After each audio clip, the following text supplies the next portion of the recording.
This is the second week of the message series that we've called What a Difference. And last week, as I began the series, I posed the question that was a kind of a background question found in the letter to the Hebrews. And the question was, what was it like to be Jesus? Not just the story, but what was it like to be Jesus? To do his ministry, to live his ministry in the midst of the world, but have the world have a very particular and different impression of who he was and what he was about. So we got a bit of a hint when Bartimaeus speaks to Jesus. He calls him, Jesus, son of David, have mercy on me, have pity on me. Now I went back to the first healing in the book of the Gospel of Mark, where a man in the synagogue was possessed by a demon, and on that day he shouted out, Jesus of Nazareth, I know who you are. So he was putting him as a human person, somebody who was part of the story. Bartimaeus, the last of the healing miracles in Mark's Gospel, now positions Jesus as the son of David, as one of this long line that was to be the promised line from which the Messiah would come. So Bartimaeus, the blind man, is the first to really see Jesus as being son of David. Yes, we heard Peter call Jesus, you are the Son of God. We heard Jesus being called, you are my beloved Son, in the voice of the Father from heaven.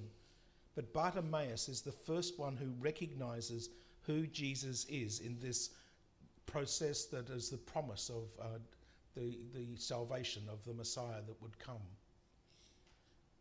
Bartimaeus also has another particular and valid thing to say when Jesus asks him, what do you want me to do for you?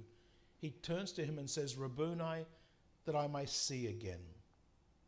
Now, the only other time the phrase Rabboni is used in the Gospels is by Mary Magdalene after Jesus has risen from the dead. So Bartimaeus, the blind man, is the first person to really be able to express who Jesus is and to see what his story is all about. And that's in contrast to the scribes and the Pharisees who so often, and also the disciples, who so often fail to appreciate who Jesus is and what Jesus is doing. Bartimaeus sees with a sense of the heart, a sense of his life, that Jesus is the one. And we're told that immediately he was healed, he left everything and followed Jesus, which is so different from the rich man we saw a couple of weeks ago who went away sad because he was rich. Bartimaeus, who had nothing, was able to make the choice and immediately follow Jesus. And so today, after all the bashing that happens to the scribes and the Pharisees in the Gospels, a scribe comes to Jesus and asks the question, which was a very typical question to ask of a teacher, which is the greatest of the commandments? Now, for us, we know that there are 10 commandments, but for the Jewish people, there were 613 commandments. You reckon it's hard work keeping 10? You try 613. So the Jews had this question, which is the greatest of these? Which is the most important? And they all the teachers, when they're asked that question, would say, Rabbi Lichkovich says that it's this, Rabbi Markovich says that it's this. And they would give the thoughts and the theories from somebody else. And that would prove their experience or their understanding of the law because they had the background and the understanding from someone else. But Jesus doesn't do that. Jesus immediately points to the prayer of Moses, that was our first reading today from the book of Deuteronomy, the prayer that was known as the Shema, the daily prayer of the Jew. And he says, listen, O Israel, the Lord your God is the one Lord. Immediately takes it out of the context of rules into the story of who God is and who God is in their life. And then he does something which no one else had done. He takes a passage from the book of Leviticus, a passage which was really simply saying, care for the widow and the orphan and the person who is a stranger in your land, and do not neglect them when it comes time for them to be fed. And he changes it, he says, you must love your neighbour as yourself. This is the greatest of the commandments. He reminds them that it's not about just obeying the law, but it's about loving the Lord your God. So the scribe immediately turns back to him and says, Master, how right you are. And not repeating what Jesus said, but in similar language says, yes, to do this, to love the Lord your God and to love your neighbour, that's more important than Holocaust and sacrifice.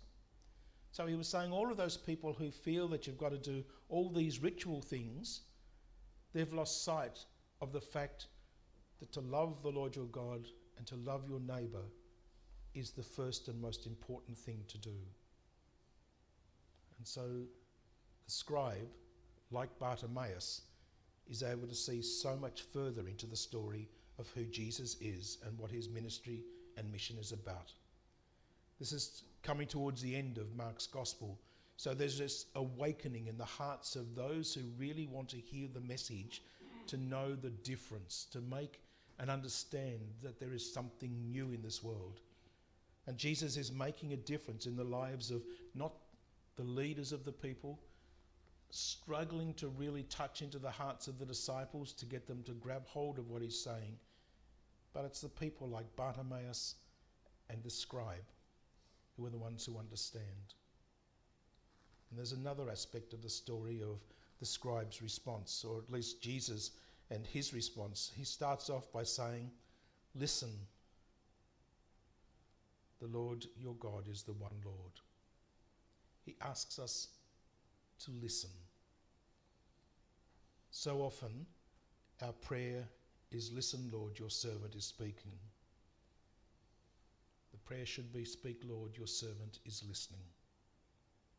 We're being invited to stop, to take time in our busy world to stop and to listen.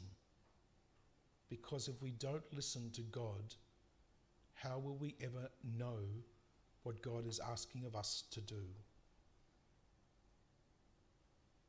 When Bartimaeus was sitting beside the road, he heard that it was Jesus of Nazareth who was passing by. He was listening and heard. The scribe asked Jesus the question. He listened to his answer and said, Master, what you have said is right. And both of them were able to respond.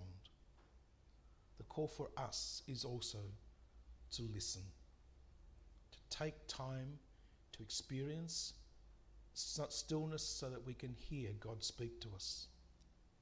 It's not going to be some great crash of thunder. It's not going to be some flash of lightning or something extraordinary. It's nearly always going to be, as Elijah experienced, in the stillness and the quietness of the moment. And it doesn't have to be ours. If you've got them, use them. But if you've only got a few minutes, just take the time to be still. Be still in the presence of God. Because then when we listen, we truly will hear God speak to us. And that truly will make a difference in our lives.